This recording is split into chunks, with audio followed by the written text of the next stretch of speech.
தரணி வாழ் தமிழர்களின் இதய ஒலி தமிழன் 24.com. பலாலி ராஜராஜேஸ்வரி அம்மன் வீதிக்கு மீண்டும் பூட்டு. ஆஸ்திரேலியாவிற்கு மனைவியுடன் தப்பியோடிய முன்னாள் ஜனாதிபதியின் மகன். தமிழக முதல்வரை சந்திக்க திட்டமிடும் இலங்கை எம்பி. உயர்தர பரீட்சைகள் திணைக்களம் விதித்துள்ள தடை. அஸ்விசும ஊழல் மோசடி, 2 பெண் உத்தியோகத்தர்கள் கைது. தந்தை விஜய் தொடர்பில் சஞ்சய் நெகிழ்ச்சி, வதந்திகளுக்கு முற்றுப்புள்ளி. சுவிஸ் ஆஃப்ரிங்கன் நகரத்தில் குறைந்த விலையில் சிறந்த தரத்தில் உங்கள் வீட்டு தேவைகளுக்கான யாவும் ஒரே இடத்தில். Little Asia. இங்கே தாயகத்தில் இருந்து தரமான மரக்கறி, ஃப்ரெஷ்ஷான இறைச்சி, சுவையான மீன் வகைகள் மற்றும் ஆசிய, ஆப்பிரிக்க, தாய்லாந்தில் இருந்து இறக்குமதி செய்யப்பட்ட பலசரக்கு பொருட்கள் அனைத்தும் ஒரே கூரையின் கீழ்.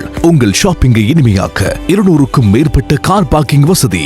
மேலும் ஹைவேயில் இருந்து வரும் 700 மீட்டர் தூரத்தில் மிக பிரம்மாண்டமான லிட்டில் ஏசியா எக்ஸோட்டிக் ஃபுட்.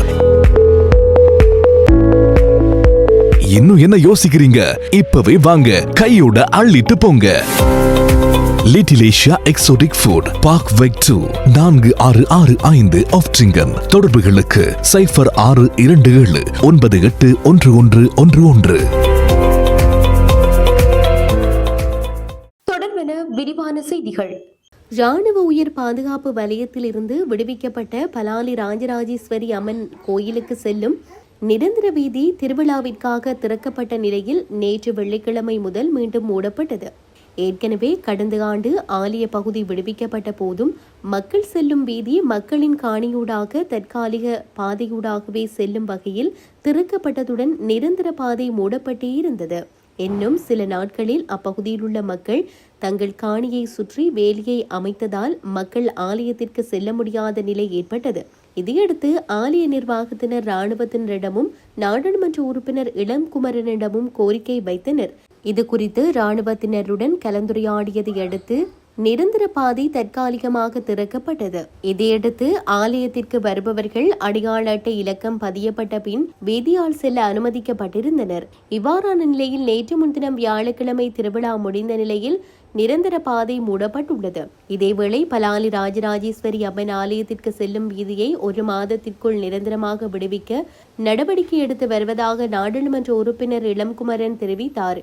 ஆலய திருவிழாவிற்காக தற்காலிகமாக திறக்கப்பட்ட குறித்த பாதையானது நேற்றைய தினம் மீண்டும் மூடப்பட்டது. இதுகுறித்து நாடாளுமன்ற உறுப்பினர் இளங்குமரனை எமது செய்தியாளர் தொடர்பு கொண்டு வினவிய போது அவர் இதனை தெரிவித்துள்ளார். இதுகுறித்து அவர் மேலும் தெரிவிக்கையில், கடந்த காலத்தில் மக்கள் கோரிக்கை முன்வைத்தமைக்கு அமைவாக திருவிழாவிற்காக தற்காலிகமாக அந்த பாதை திறந்து வைக்கப்பட்டது. குறித்த பாதையானது நிரந்தரமாக திறந்து வைப்பதற்கு தேவையான நடவடிக்கைகள் எடுக்கப்பட்டு வருகின்றன. அந்த வகையில் 1 மாதத்திற்குள் அந்த பாதை நிரந்தரமாக திறக்கப்படும். மேலும் 2 மாதத்திற்குள் குறித்த வீதிக்கு கிழக்கு பக்கமாக உள்ள பெருமளவான காணிகளை விடுவிப்பதற்கான நடவடிக்கைகளும் முன்னெடுக்கப்பட்டு வருகின்றன என்றார். முன்னாள் ஜனாதிபதி ஒருவரின் புதல்வர் தனது மனைவியுடன் நாட்டை விட்டு வெளியேறியுள்ளதாக தென்னிலங்கை ஊடகங்கள் செய்தி வெளியிட்டுள்ளன. குறித்த இருவரும் ஆஸ்திரேலியாவில் குடியேறியுள்ளதாகவும் தெரிவிக்கப்படுகிறது. குறித்த ஜனாதிபதியின் ஆட்சி காலத்தில் அவரது புதல்வருக்கு எதிராக பல குற்றச்சாட்டுகள் முன்வைக்கப்பட்டிருந்ததாக குறிப்பிடப்படுகின்றது.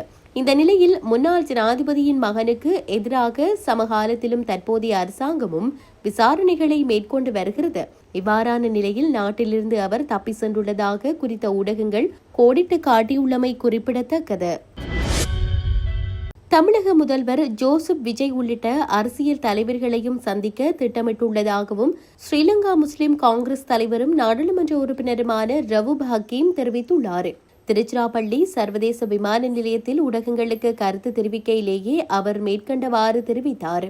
அவர் மேலும் தெரிவிக்கையில், திங்கட்கிழமை ஜனாதிபதி அனுரகுமார திசாநாயக்கவை தமிழ் பேசும் கட்சிகள் கூட்டாக சந்தித்து தமது சமூகங்கள் எதிர்நோக்கும் முக்கிய பிரச்சினைகள் குறித்து கலந்துரையாட தீர்மானிக்கப்பட்டுள்ளதாக தெரிவித்துள்ளார். அத்துடன் தமிழக முதல்வர் ஜோசப் விஜய் உள்ளிட்ட அரசியல் தலைவர்களையும் இலங்கைக்கு விரைவில் வரவுள்ள இந்திய வெளியுறவு செயலாளரையும் சந்தித்து 13வது திருத்தம், மாகாண சபை தேர்தல், தமிழ் மக்களின் காணி பிரச்சினைகள் உள்ளிட்ட விடயங்கள் குறித்து பேச திட்டமிட்டுள்ளதாக அவர் குறிப்பிட்டுள்ளார். தமிழக கடற்றொழிலாளர் பிரச்சினை இரு நாடுகளின் கடற்றொழிலாளர் சமூகங்களின் வாழ்வாதாரத்துடன் தொடர்புடைய மனிதாபிமான விடயம் என்பதால் ராஜதந்திர பேச்சுவார்த்தைகள் மூலம் நிரந்தர தீர்வு காணப்பட வேண்டும். அத்துடன் இந்தியாவின் அபிவிருத்தி உதவிகள் வடக்கு கிழக்கு உள்ளிட்ட தமிழ் பேசும் மக்களுக்கு விரிவுபடுத்தப்பட வேண்டும் என்றும் ரவூப் ஹக்கீம் வலியுறுத்தினார். மேலும் யுத்த காலத்தில் கையகப்படுத்தப்பட்ட தனியார் காணிகளை விடுவிப்பது தொடர்பான கோரிக்கையையும் ஜனாதிபதியுடனான சந்திப்பில் முன்வைக்க உள்ளதாக கூறியுள்ளார். 2026 ஆண்டிற்கான உயர்தர பரீட்சை தொடர்பான பயிற்சி வகுப்புகள், பாட விரிவுரைகள், கருத்தரங்குகள் மற்றும் பயிலரங்குகள் ஆகஸ்ட் 4ஆம் தேதி நள்ளிரவுக்குள் முடிக்கப்பட வேண்டும் என பரீட்சைகள் திணைக்களம் தெரிவித்துள்ளது. அதன்படி பரீட்சை நடவடிக்கைகள் நிறைவடையும் வரை இந்த தடை நடைமுறையில் இருக்கும். அந்த காலகட்டத்தில் உயர்தர பரீட்சைக்கான யூக கேள்விகளை கொண்ட வினாத்தாள்களை அச்சிட்டு விநியோகிக்க கூடாது.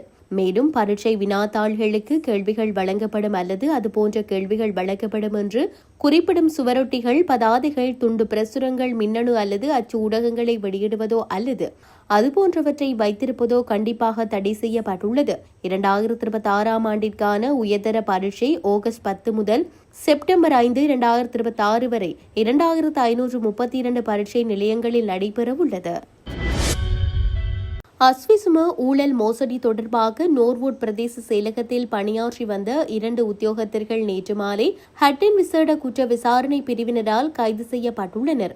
கைது செய்யப்பட்ட 2 உத்தியோகத்தர்களும் 2025 ஆண்டு முதல் இதுவரையான காலப்பகுதியில் 29,89,500 ரூபாய் மோசடி செய்துள்ளதாக ஆரம்பகட்ட விசாரணைகளில் இருந்து தெரியவந்துள்ளது. பொருளாதார ரீதியாக பாதிக்கப்பட்ட குடும்பங்களுக்கு வழங்கப்படும் அஸ்விசும கொடுப்பனவுகளில் ஊழல் மோசடிகள் இடம்பெற்றதாக கிடைத்த பல முறைப்பாடுகளின் அடிப்படையிலேயே இந்த நடவடிக்கை எடுக்கப்பட்டுள்ளது. அதன்படி நோர்வூட் பிரதேச செயலகத்தின் 2 அதிகாரிகளுக்கு எதிராக தொடர்ச்சியாக கிடைத்த முறைப்பாடுகளின் அடிப்படையில் மாவட்ட செயலாளரின் நேரடி அறிவுறுத்தலின் பேரில் விசாரணைகள் ஆரம்பிக்கப்பட்டுள்ளன. இந்த விசாரணைகளுக்கு பாதிப்பு ஏற்படாத வகையில் 2 அதிகாரிகளும் உடனடியாக அமுலுக்கு வரும் வகையில் தற்காலிகமாக இடமாற்றம் செய்யப்பட்டுள்ளனர். அவர்களில் ஒருவர் அம்பகமுவ பிரதேச செயலகத்திற்கும் மற்றொருவர் தலவாக்கலை பிரதேச செயலகத்திற்கும் இடமாற்றப்பட்டிருந்ததாக கூறப்படுகிறது. தமிழ்நாட்டின் முதலமைச்சரான தனது தந்தை விஜய் குறித்து இயக்குனர் ஜேசன் சஞ்சய் முதல் முறையாக மனம் திறந்து போட்டியளித்துள்ளமை, பல்வேறு வதந்திகளுக்கு முற்றுப்புள்ளி வைத்துள்ளமை தமிழக வெற்றிக் கழக உறுப்பினர்களுக்கு மட்டுமல்லாது தளபதி விஜய் ரசிகர்களும் பெரும் மகிழ்ச்சியில் உள்ளனர். ஹாலிவுட் வாய்ப்பு கிடைத்ததால் தனது தந்தையை அழைத்து செல்வேன் என்றும் பெற்றோரின் முழு ஆதரவு தனக்கு உண்டு என்றும் முதலமைச்சர் விஜயின் மகன் ஜேசன் விஜய் குறிப்பிட்டுள்ளார். ஹாலிவுட் நடிகர் ஜேசன் ஸ்டேதம் அழைத்தால் இந்தியாவிலிருந்து யாரை அழைத்து செல்வீர்கள் என்ற கேள்விக்கு அப்பா விஜயின் பெயரை முதலில் குறிப்பிட்டார். சிறு வயதில் தந்தையுடன் இணைந்து கிரிக்கெட் பார்த்த நினைவுகள் மற்றும் படப்பிடிப்பு தடங்களுக்கு சென்ற அனுபவங்களையும் பகிர்ந்து கொண்டார். சினிமா துறைக்கு வருவது குறித்து தனது அம்மா மற்றும் அப்பாவிடம் பேசிய போது அவர்கள் ஆதரவளித்ததாகவும் இயக்குனர் ஜேசன் சஞ்சய் குறிப்பிட்டுள்ளார். இந்நிலையில் முதலமைச்சர் விஜயின் குடும்ப வாழ்க்கை தொடர்பில் பரவி வந்த சர்ச்சைகளுக்கு மகன் சஞ்சய் அளித்த பேட்டி முற்றுப்புள்ளி வைத்துள்ளது. அத்தோடு இயக்குனர் சஞ்சயின் பேட்டி சமூக வலைதளங்களிலும் அதிக கவனம் பெற்றுள்ளமை குறிப்பிடத்தக்கது.